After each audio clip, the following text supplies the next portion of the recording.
Okay, the time has come for us to begin. Let me welcome all of you. It's so wonderful that so many of you have been able to join us. My name is David Kramer, and I am the director of the library at the Jewish Theological Seminary. And as those of you who have joined us before know, we have made it our pleasure, privilege, and responsibility to bring to the attention of people like yourselves outstanding, important, interesting books that are of Jewish interest to a variety of audiences as part of our series, which we call Between the Lines. This is a series featuring authors and their books that are generally of recent publication. Before I introduce our author tonight and say a word about her book, let me just indicate that everyone should please mute yourselves, and I will take responsibility to make sure that if anyone is mistakenly unmuted, I'll find you and mute you so that you will not be heard by others and get in the way of the author's presentation. I will spotlight myself and the author as well. I'm just curious, I'm getting a message from one participant saying that I can't be heard. Others, can you hear me? Shake your head. Hear you. Yes, you can. Yes. Okay. Yes, So very well. if you can't hear me, then there must be, the person who communicated with me, you must have a problem on your end. In any case, so I will, so that you can see both the screen share, the author's presentation, and you can see those who are speaking, I during the introduction and the questions, and then the author during the presentation. I will spotlight us at the appropriate moments. And at the end, we'll stop screen sharing and we'll bring everybody together and leave adequate time for questions that you can address to the author. Let me emphasize that there are too many of us to be able to have an open verbal discussion or to ask questions verbally. So what I would ask you to do is to throw your questions in the chat. You can do that at any time you like, and I will gather questions if they are repetitive or fall under certain categories. I'll try to simplify and give everybody a chance to have their question asked, though I can't guarantee that I'll be able to do that, but I will certainly do my best.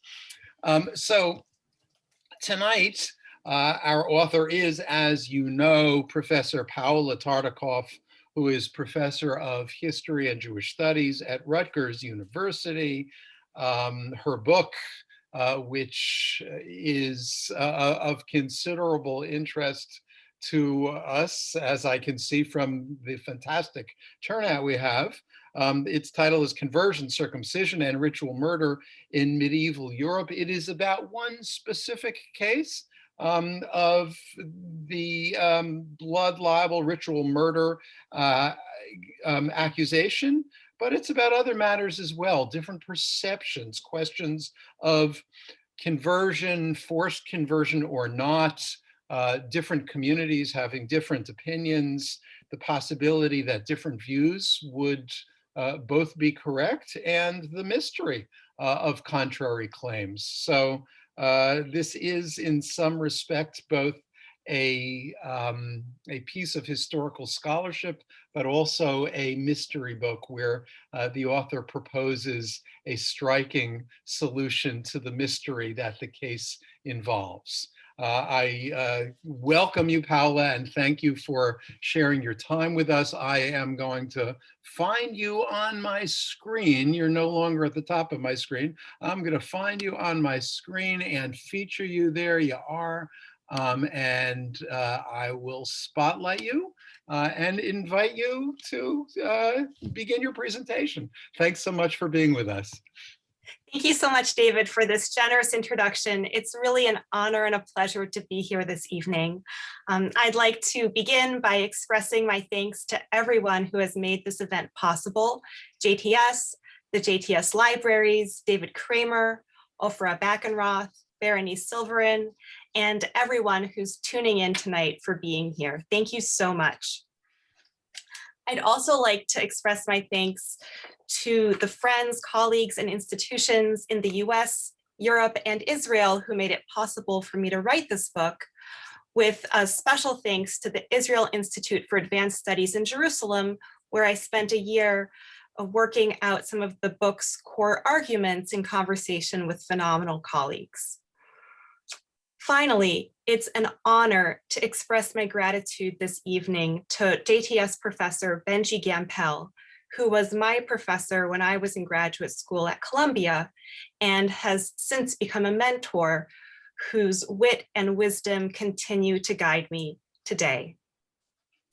It's very moving to me this evening to be at JTS, even if virtually, a place of which I have such fond memories of formative conversations, wonderful classes, and many happy library hours.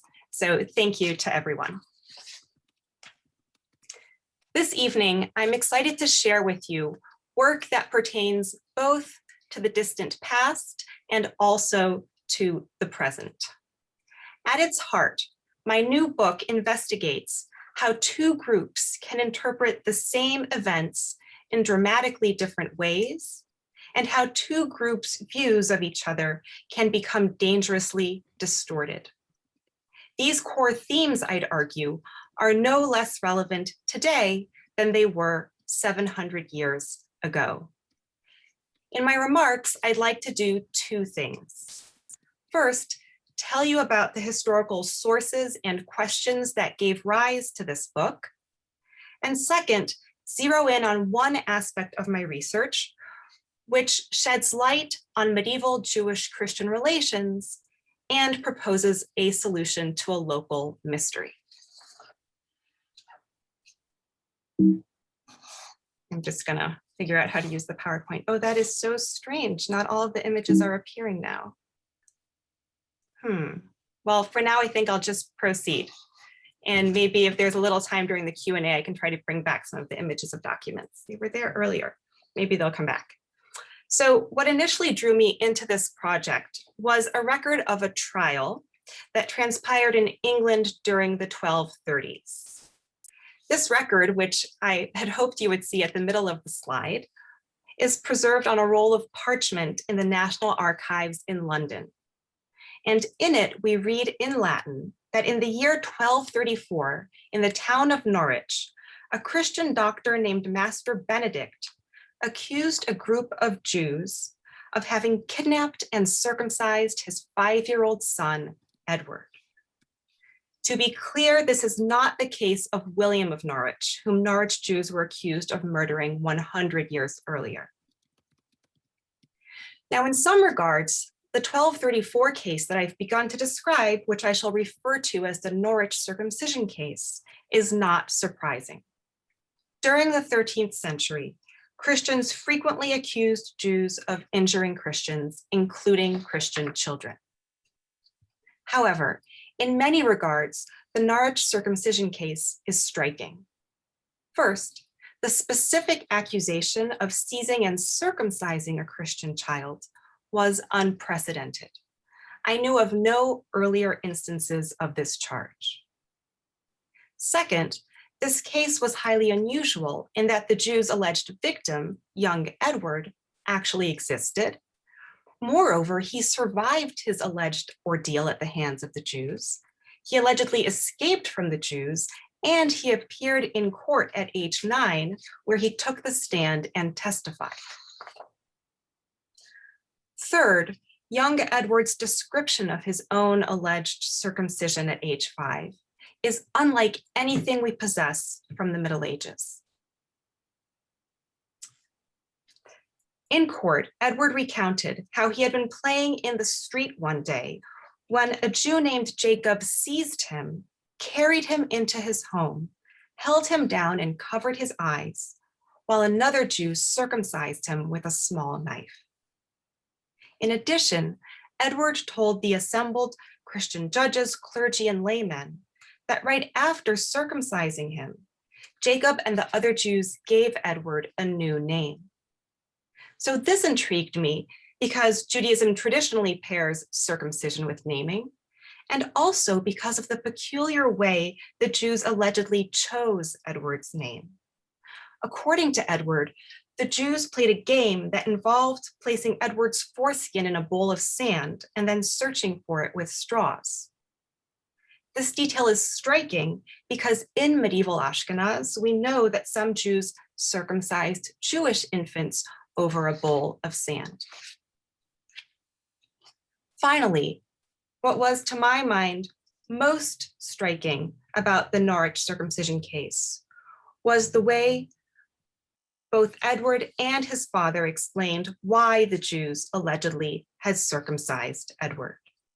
The Jews did so, Edward and his father affirmed, in order to make Edward a Jew.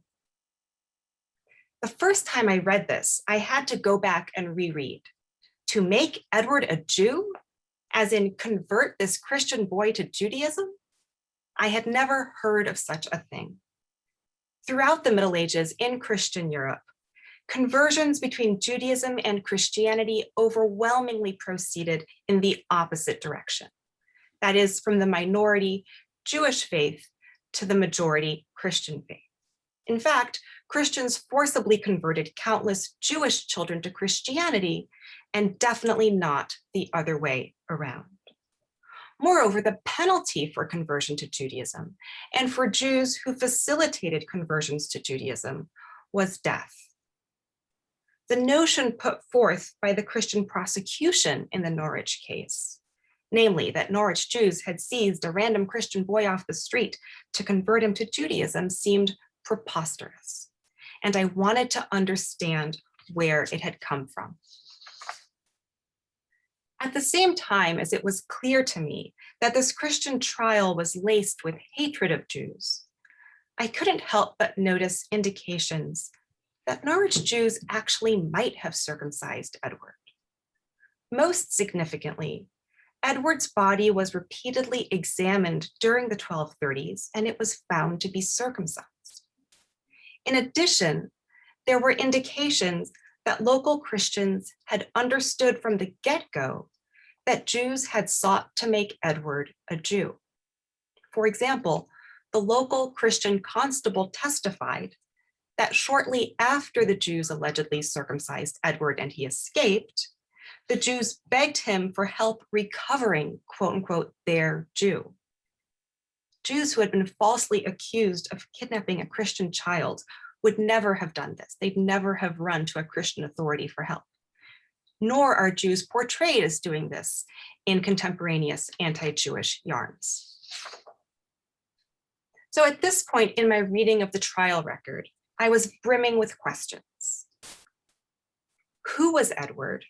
What, if anything, had happened to him when he was 5? If Jews circumcised him, why did they do so?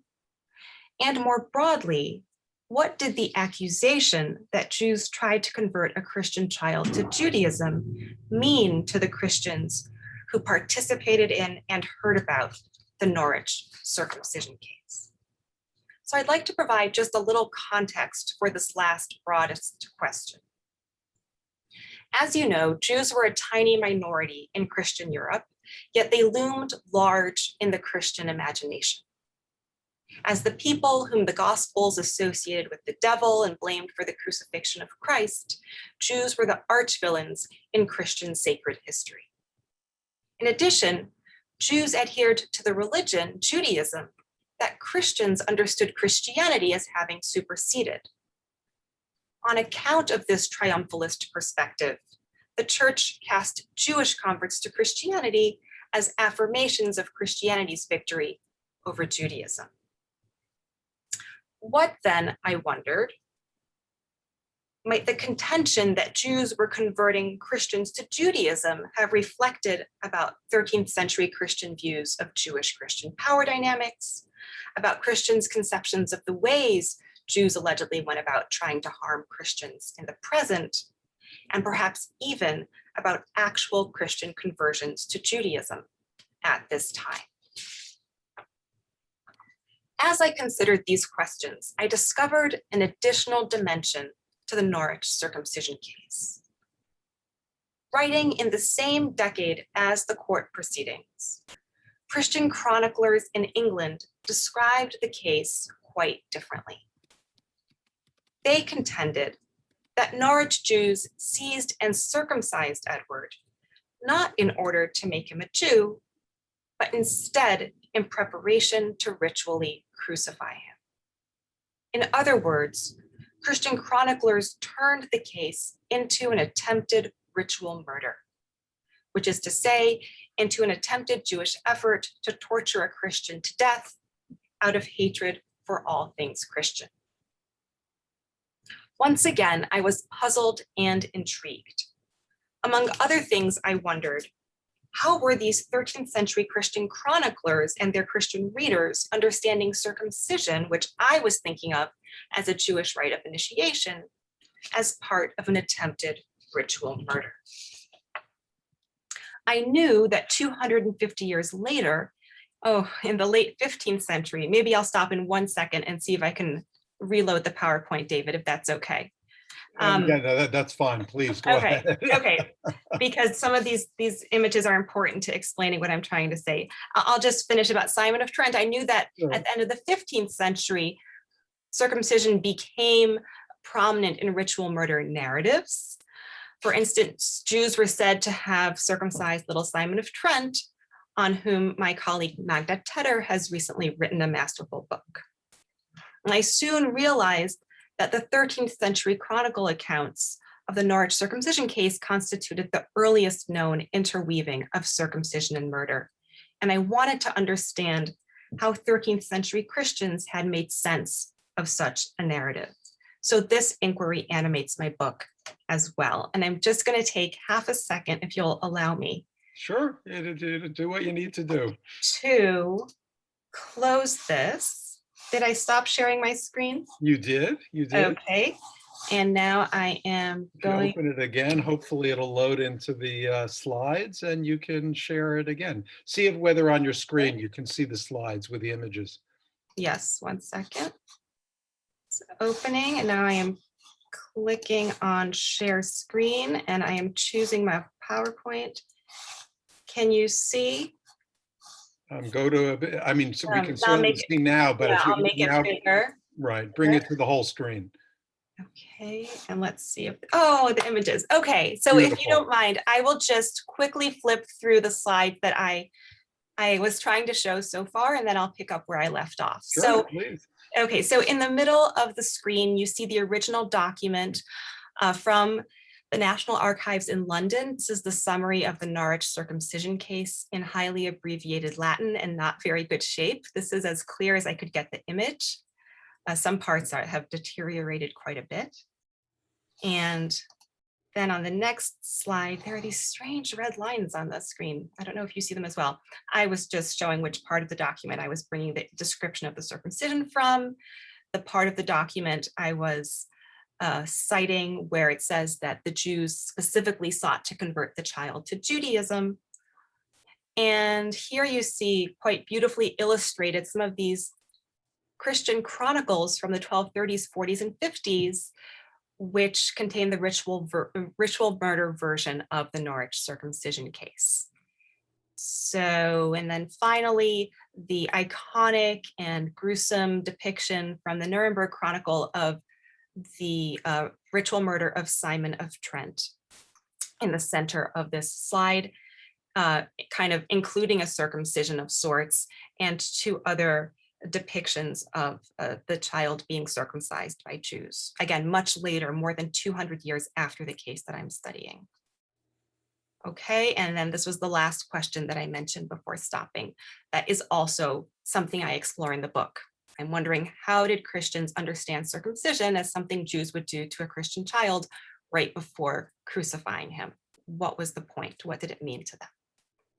Okay, so now that I have introduced the Norwich circumcision case and the questions that it generated, I'd like to turn to one of the book's broader themes and show how its study enabled me to propose a plausible backstory to the Norwich circumcision case. And the theme I'm going to focus on is Christian conversion to Judaism.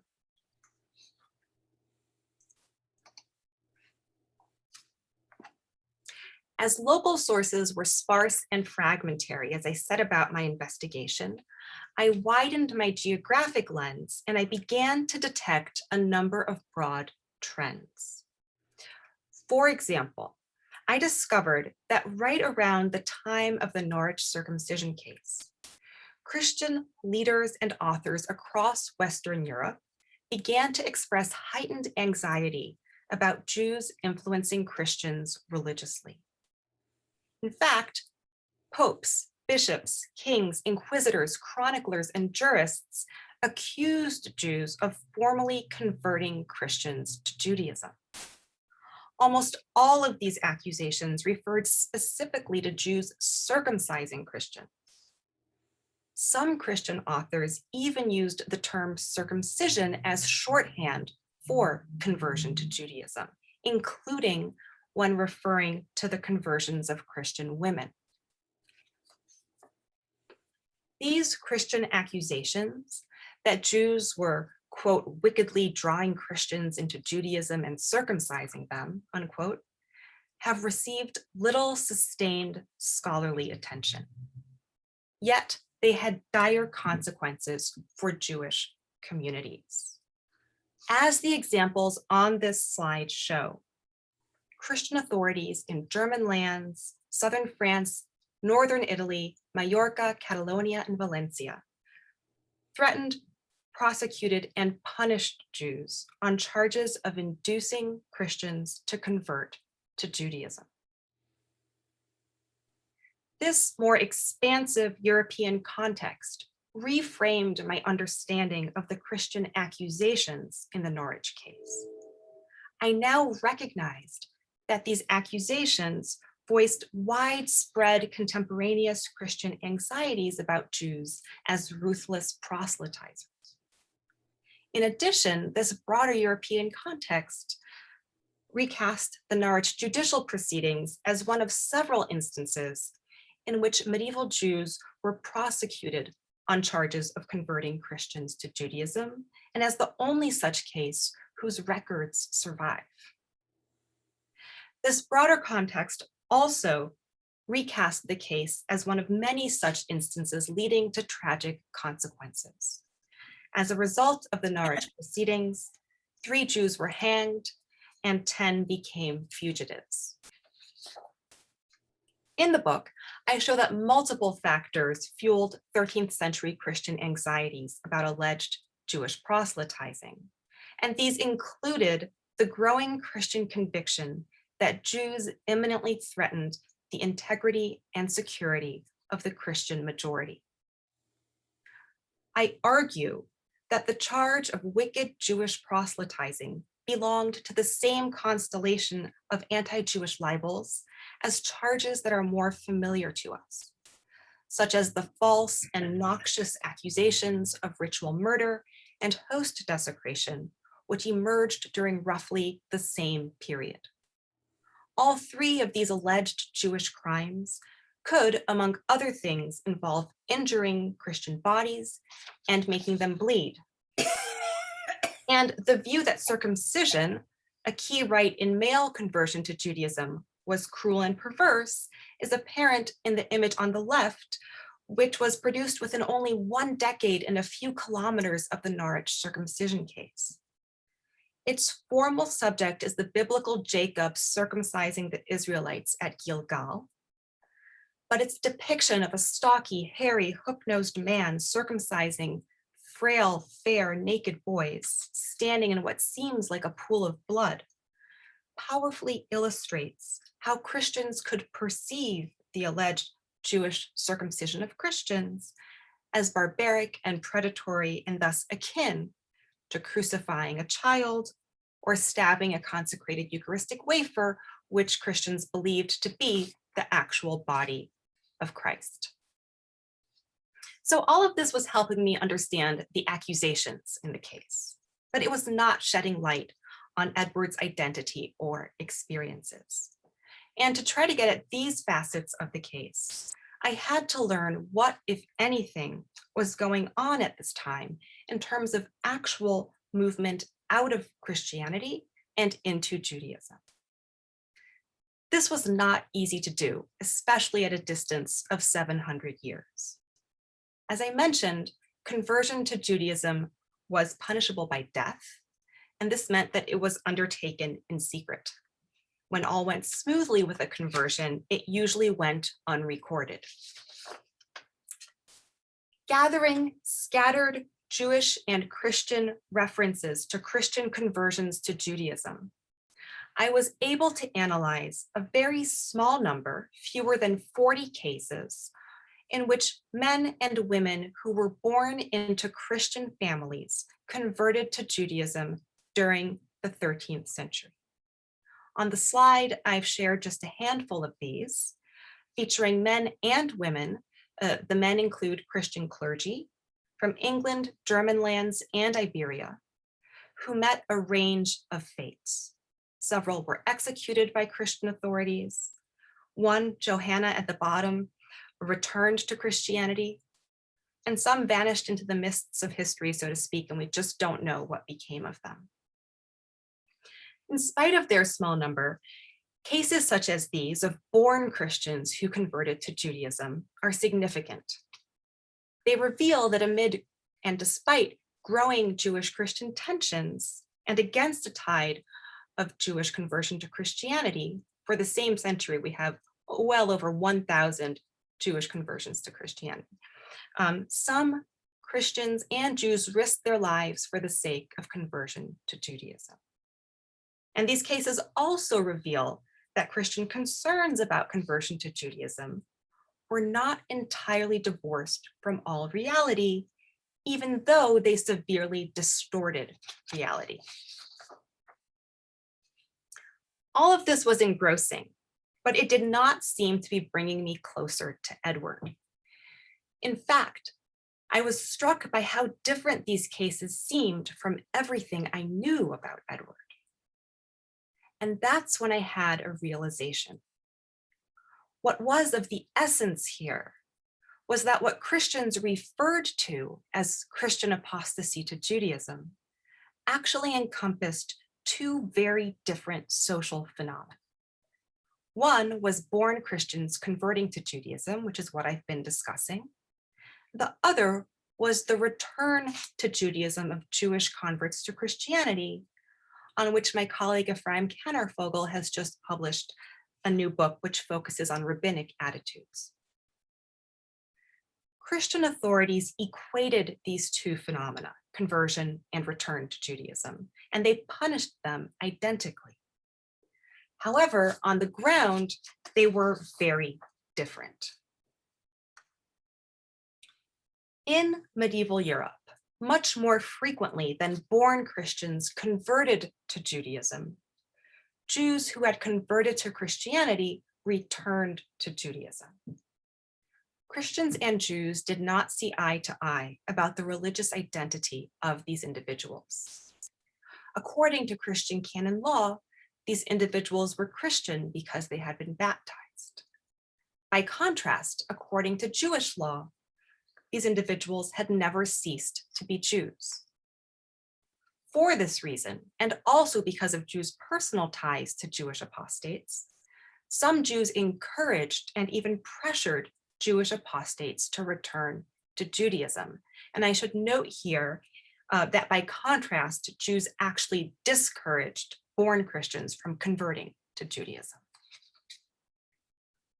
Just as some Jews pressured Jewish apostates to return to Judaism, some Jews went to great lengths to retrieve children who they deemed Jewish, but who had gone over to Christianity, either alone or with their parents.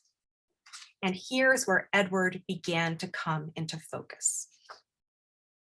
Most interesting for our purposes, in 13th century England, but elsewhere in Western Europe too, Jews sometimes kidnapped children from their baptized or soon to be baptized parents in order to keep these children within the Jewish fold.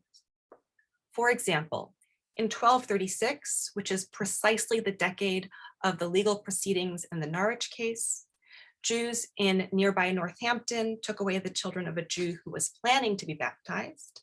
And in the same year, Oxford Jews were accused of having carried off a Jewish boy who had been converted and baptized and who was later found among Jews in Exeter. In such cases, circumcision could play a role. For example, when the children whom Jews sought to re-Judaize were boys who had not been circumcised, circumcision was in order. If a boy's mother was not Jewish, then circumcision functioned as a key ritual in that boy's conversion to Judaism. We see this in two cases from 13th century northern France, one of which is excerpted on the top half of this slide. Here, a Jewish man converted to Christianity and married a Christian woman with whom he had children. Later, he returned to the Jewish community with his sons, whom he had circumcised. If a boy's mother was Jewish, then circumcision still functioned as a key marker of Jewish identity. We see this, for example, in a ruling of the 13th century German Tosafist, Rabbi Simcha of Speyer, which is excerpted on the bottom half of the slide. Here we learn of a Jewish woman who was baptized and subsequently returned to the Jewish community, at which point her young sons were circumcised. It's by gaining a broad understanding of the experiences of children who had parental ties to Christians and Jews that I was able to propose a plausible backstory to the Norwich Circumcision Case. The book suggests that Edward's mother, who is glaringly absent from all records, was Jewish, and that Norwich Jews therefore considered Edward to be Jewish. However, as Edward had a Christian father, Master Benedict, who accused Norwich Jews of having circumcised his son in order to make him a Jew, surely Edward had been baptized such that Norwich Christians considered Edward Christian. This would be why all extant sources about this case, all of which happen to be Christian, refer to Edward simply as a Christian boy. If Norwich Jews circumcised Edward, I argue, they did so in order to inscribe what they understood as his Jewish identity on his body as they deemed appropriate. To Christians, however, this circumcision constituted a cruel Jewish maiming of a Christian body and a brazen Jewish attempt to steal a Christian soul. We shall never know for sure who Edward was or what did or did not happen to him when he was 5. However, if I am right that Jews had always considered Edward Jewish, then Edward's case vividly illustrates how Christians and Jews could view one and the same person and one and the same event, in this case, the circumcision of a child, in dramatically different ways. As we have seen, Christian interpretations of Edward's alleged circumcision took on a life of their own during the 1230s. They evolved from a tale about Jews forcibly converting a Christian child to Judaism into a tale of attempted ritual murder. The Norwich Circumcision Case was memorialized as an attempted ritual murder, starting in the 16th century and continuing into the 20th.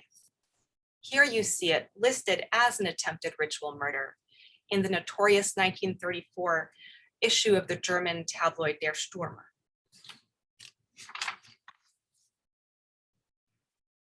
This case then not only sheds light on medieval Christian fears about Jews as nefarious proselytizers of Christians and on the complexities of medieval conversion, it also reminds us how subjective and how culturally conditioned our own interpretations of events can be, and how the stories that we encounter and refashion in our own lives can veer dangerously far from those stories' original spark. Thank you so much. Wow, that's what a story and what a solution. I'm sure that people will need a minute or two in order to think about what you've presented and formulate their questions. Maybe you can begin, Paola, by unsharing your Sure. screen. In that way, people can see you, and we'll be able to open up There we go. for people to see one another better as well. Let me begin with the questioning while people are formulating, and ask, in what way is what you're actually, you know what, before I do this, before anyone goes in their direction, I'm going to ask the most important question of all, which is for people who have been engaged and fascinated by what you've presented and want to get more deeply into the case and what it suggests, where do you recommend that they buy the book? And I guess, you know, I mean, where's the best place to buy the book as far as you're concerned? Sure. Well, right now, if you go to the website of the Rutgers Bildner Center, you can get a large discount when you purchase the book, because the publisher Penn Press is offering a discount. I can look up the site and post it in 1 second in the chat if that's helpful. That would be great. Okay, because Okay. we did have one person say that while you were speaking, they checked out on Amazon and they said, "Oh, that's expensive," not realizing how expensive these books can be. But Probably still going to be expensive. I do okay, but apologize. it'll be better. It'll be better, Yes. right? Okay. So what I was going to ask while you're looking for that is, in what way is what you're suggesting different from, in what way does it supplement what I would describe as the simple legal argument, where the law actually leads to different conclusions? Because as far as Jews are concerned, it's possible to become an apostate, but it's not possible to convert away from Judaism. I think the same thing is true according to the church. So what you're describing as different perception, you know, certainly is that, but to what degree is it rooted simply in the law of each synagogue, church, community? And in what way does it reflect broader social historical considerations? Are you asking about the argument I'm making about Edward, or the Yes, broader yes. dynamics? The Edward and the solution to the problem. But of course, it has broader implications, because what that would mean is that anybody who converts from the Jewish community to Christianity would still be considered by Jews to be a Jew, if an apostate Jew. Yes. So as you're pointing out, the solution I propose aligns with Jewish and Christian legal views of the matter. And I guess why this is interesting to me and surprising in some ways. First of all, it's different from what previous historians had proposed with regard to this case, although it had not been extensively studied.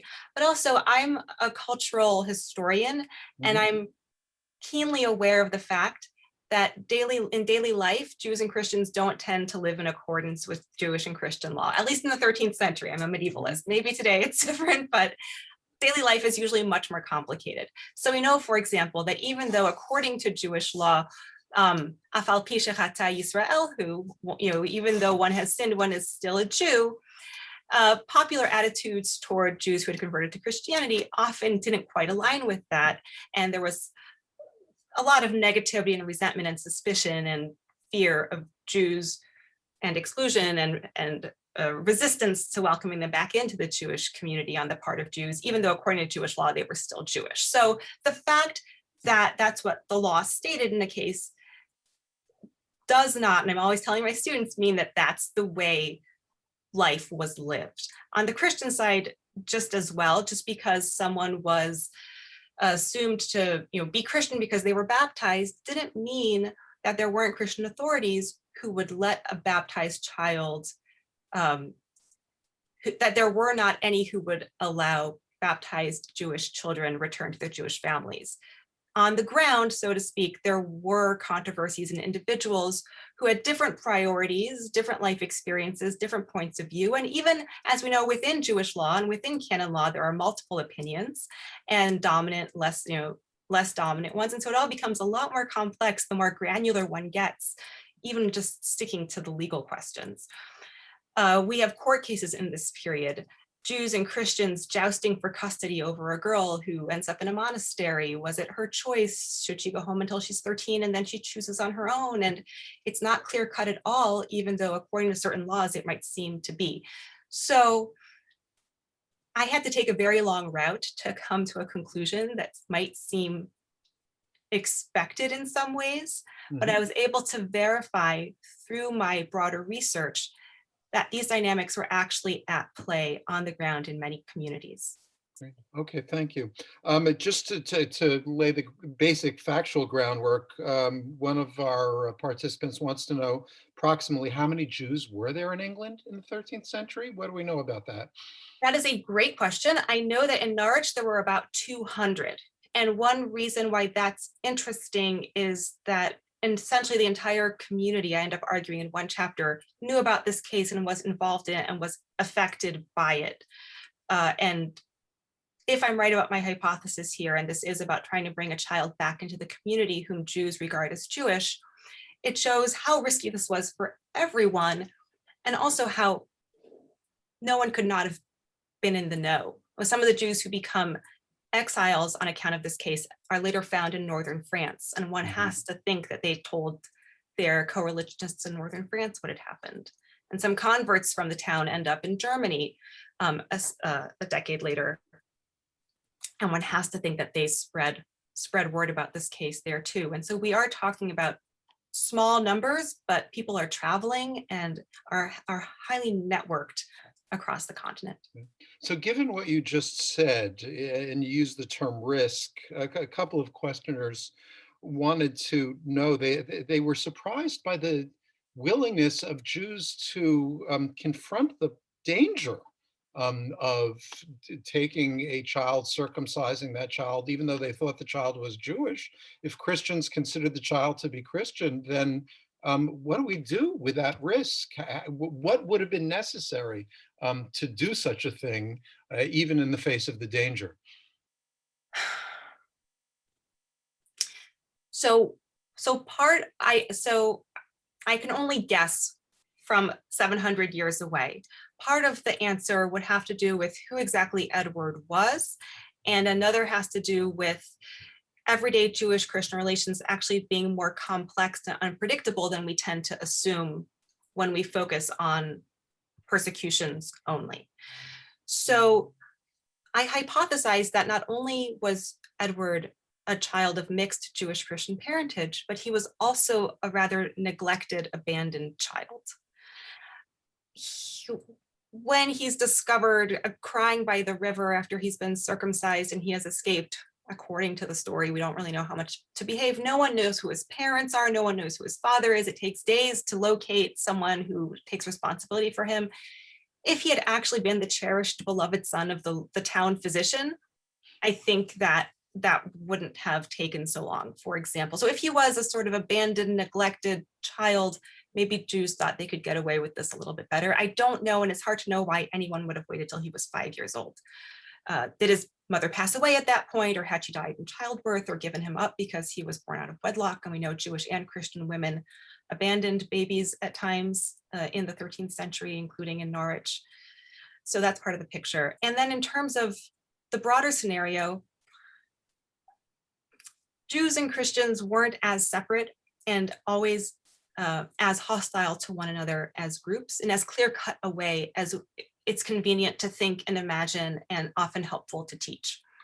I was just reading and writing a review of my colleague Ephraim Shoham's Steiner new book on Jews and crime in medieval Europe.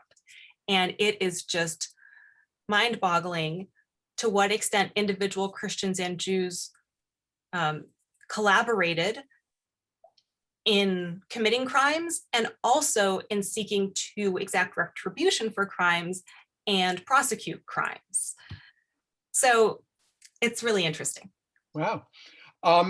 You just mentioned it, but to make it even more explicit, one of the questioners wants to know, what are we talking about here? Is this a mixed marriage, Edward's parents? How do we understand that? And does it represent something broader than a single case like this? Perhaps you could comment on that. So we know that both Christian and Jewish leaders were very worried about intermingling between Christians and Jews. And one of the great anxieties is that people will fall in love, want to get married, have children, which is just not something that the religious structure of that society permitted. There was no such thing as a marriage between a Christian and a Jew. Just legally, it didn't work for either community. But it did happen. There's lots of stories about Christians and Jews falling in love with each other. Were they figments of the imagination? Surely it sometimes happened. Usually there would have to be a conversion. We know there are cases where somebody converts in either direction and then marries a partner from the other faith. We don't know in Edward's case, but if I had to guess, we know his father is this Christian doctor, that he was born out of wedlock. That's my best guess. Mm-hmm.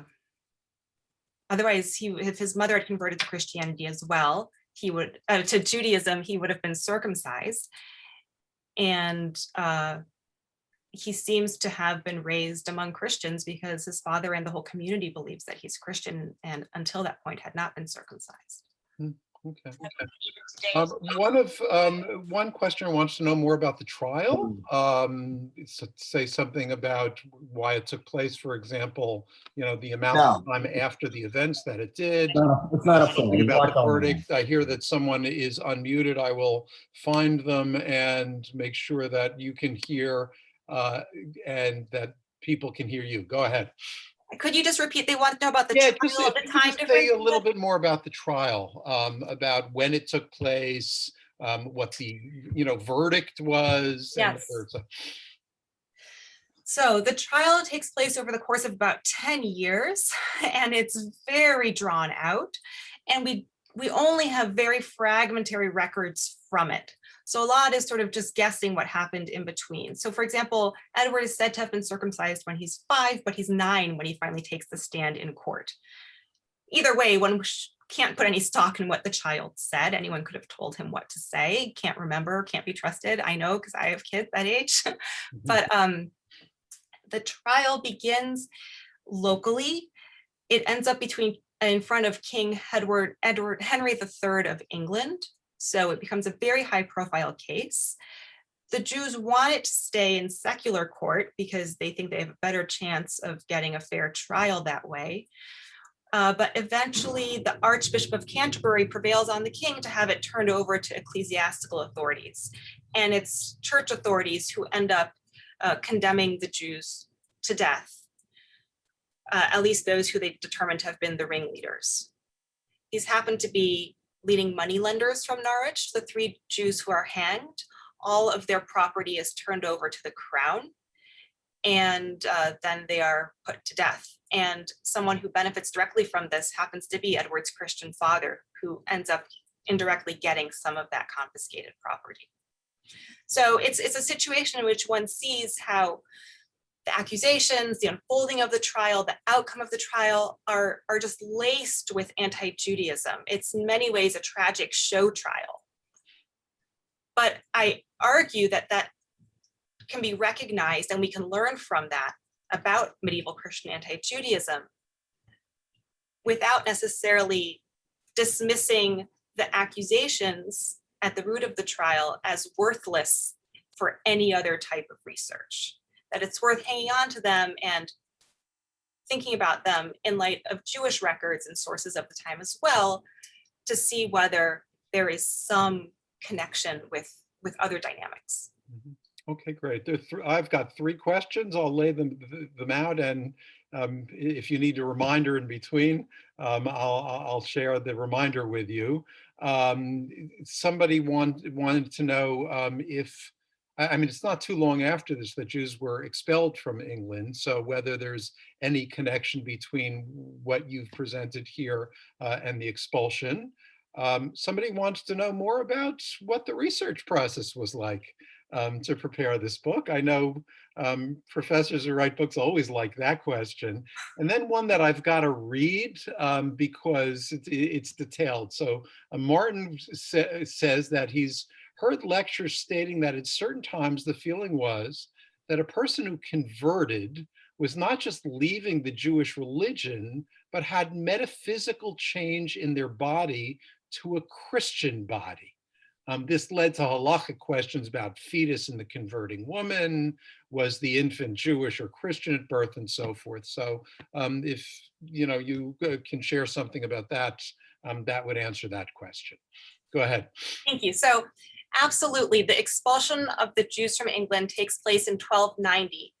So it's some 50 years after these events, and it's absolutely a culmination of the mounting anti-Judaism that is part of what produces the circumstances that I'm studying here. So there isn't sort of a direct link between this case and the expulsion, but this case reflects many of the anti-Jewish beliefs that were rampant among Christians and that made something like the expulsion end up happening, is what I would say.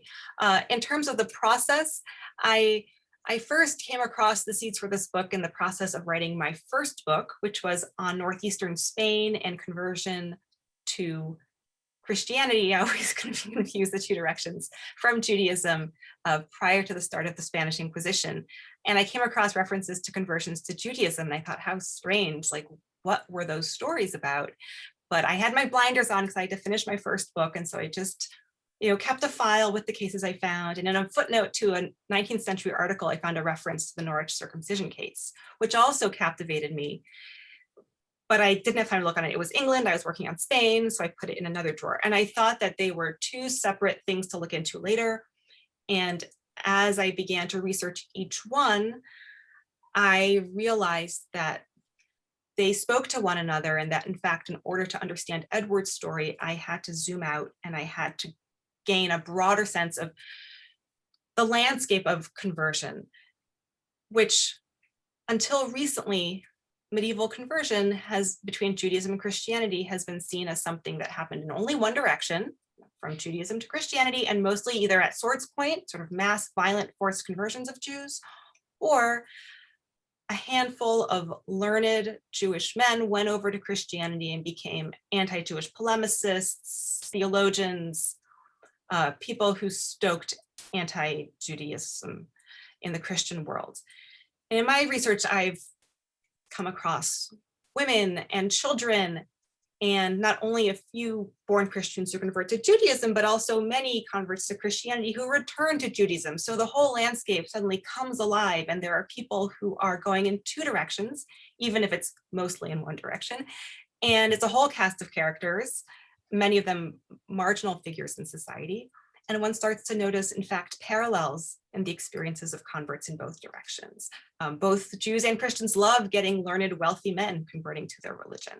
Both Jews and Christians try to get apostates from their groups to return to their home religion, and they impose penance on returnees. So there's interesting parallels. And then in some of the cases I showed of families, sometimes conversions and returns happened in tandem. If a Jew converted to Christianity, returns to Judaism, wants to bring his Christian wife, she converts to Judaism, the kids convert to Judaism, then we find that the formerly Christian wife is buried in a Jewish cemetery. Presumably that means she did go through with the conversion to Judaism. So these things can happen together. We can have a convert to Christianity denouncing a convert to Judaism. So a convert in one direction can affect the life of a convert in the other direction. There's one case I found where a Jewish community was punished severely for hiding two German men who had come to Spain and converted to Judaism. And to reduce the fines imposed on them, two of the Jews converted to Christianity. So they had been punished for helping Christians convert to Judaism.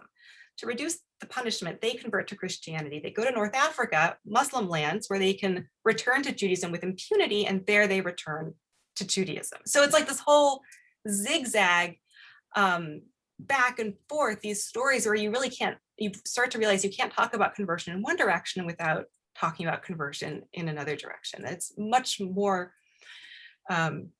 dynamic than previously thought. And then the third question was a little bit beyond what I have studied about metaphysical transformations sometimes believed to take place upon conversion. It sounded like it was coming from the perspective of Jews wondering about the effects of conversion to Christianity on an individual. Is that correct? Well, I mean, that's the way it was written as I Yes. understood it, but the reason I read it was because maybe, you would see something in it that I didn't, so I didn't reword it. I would actually love to hear more about all of that from the questioner. It sounds like they know a lot more than I do. In the period I'm studying, those aren't views that I'm familiar with, but people are thinking in terms of sort of what happens at the moment of conversion, physically and spiritually. Baptism is thought by Christian theologians at the time to transform your soul in a certain way. Mhm. And it's not too long after this that Christians begin to think that Jewishness maybe can never really be erased. In 15th century Spain, statutes of purity of blood, that even if you do convert, you're still Jewish, and your blood and the blood of all your descendants, even one drop of that blood is enough to make them tainted and therefore Jewish. And you have like the roots of racial anti-Judaism already creeping up in the late Middle Ages. So it's lots of different and contrasting understandings of conversion and what actually happens to one's soul or one's body. Until that time, there were Christians who thought Jews had a terrible stench until baptism, and at baptism that would disappear. So very difficult to generalize because absolutely contradictory views even within one tradition. Got it. Okay. There were a number of other very learned questions. So you just indicated that you would be interested in having a conversation with the questioner on the prior question. I'm curious, would it be okay for folks to email you at Rutgers in order to ask those questions? I would be delighted. Should I type my email in the chat? Yes, you can do that. And I think it's probably fair to say that people can find your email at the Rutgers website as well. Yes. Okay, wonderful. So let me then thank you all for joining us. This was, Paola, a wonderful presentation. I come away with the experience just of complexity, right? So many of the things that we've asked about that we've taken for granted, the divisions between communities that are actually far more complex, far more porous than we might have assumed. There's a lot to say here, and we've learned a lot. So we're very grateful to you for that. I want to, everybody who's been here, I just want to wish my best to you on behalf of the Library of JTS. If you observe Pesach, Passover, then I wish you a wonderful holiday. And I want to invite you to our future programs. This academic year carries with it still a number of outstanding both book talks, as well as we've got a special series that's devoted to Jewish music that will run for 4 sequential weeks during the month of April, beginning immediately after Passover. So you might want to join us for that. It's all going to be very interesting. And it's been a privilege for us to be able to reach so many people thanks to what the pandemic has forced us to do. So even after we can get back together in person, we're going to do a lot of programs this way. Thank you. And thank you so much. Sure. And everybody, I wish good night to all of you. Bye-bye. Bye-bye. Thank you and good night. Good night. Thank you so much. It was wonderful.